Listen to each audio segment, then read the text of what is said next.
Kevin Hart calling out cancel culture, highlighting his own experience after stepping down as Oscars host in 2019 over some controversial tweets he did way before that. Hart says, quote, when did we get to a point where people are supposed to operate perfectly all the time? People get locked up so they can be taught a lesson. When they get out, they're supposed to be better. But if they come out and people go, oh, I'm not giving you a job because you were in jail, they're saying that all life should be over because of mistake. This is in a brand new op-ed. Our next guest agrees, defining cancel culture as fast food closure. Theologian James Onwuachi is dean of Kinkaid School over in Texas. So let me ask you something, Dean.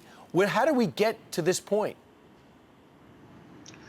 Well, I think we got to this point by actually having this imposed line of highbrow morality or rectitude. And the people who support cancel culture reposition that line each time. And so for many of us out in the middle, we're quite confused by where is this morality being placed. How did it start?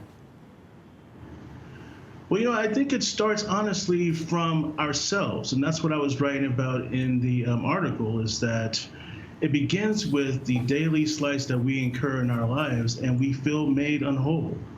And those are never redressed, those slights that we experience, whether it's someone cutting us off on the road on our way to work, or if we're waiting in line at the grocery store and someone has an issue to pick with us about something. And so with that being said, that festers and it needs to be released somehow. And I think that some of us take the opportunity when we see that on social media, there's a scandal, there's an issue involving a celebrity, a movie star, and we take the time to get that redress from a perfect stranger when really the issue lies within us.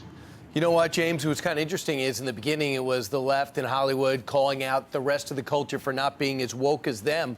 And now it seems to be blowing up in their face in so many respects. Kevin Hart, I don't consider it. He seems more of a victim of this, especially as a comedian. A comedian constantly pushing the envelope.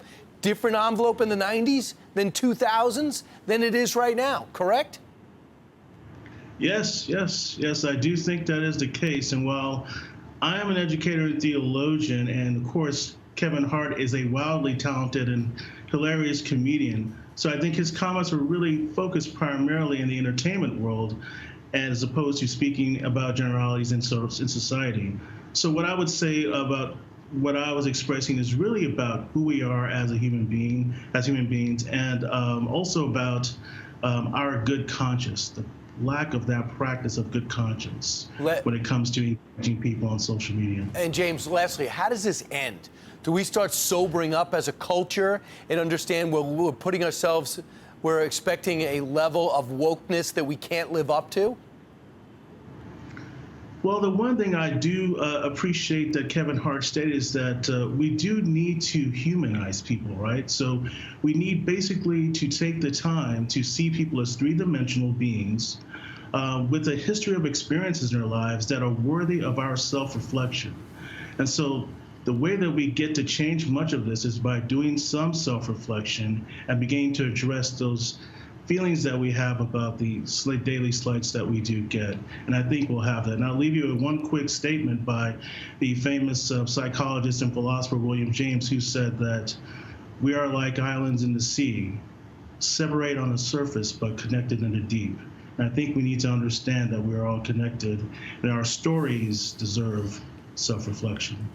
Absolutely. Whether you're once one of the stars of The Office, or you were once the host of The Bachelor, or an outstanding comedian, it's hitting everybody, and it's got to stop. James, thanks for writing the column. I appreciate it. James Onwuachi, the upper school dean of Kinkaid School over in Texas. Appreciate you getting up with us this morning. Thank you.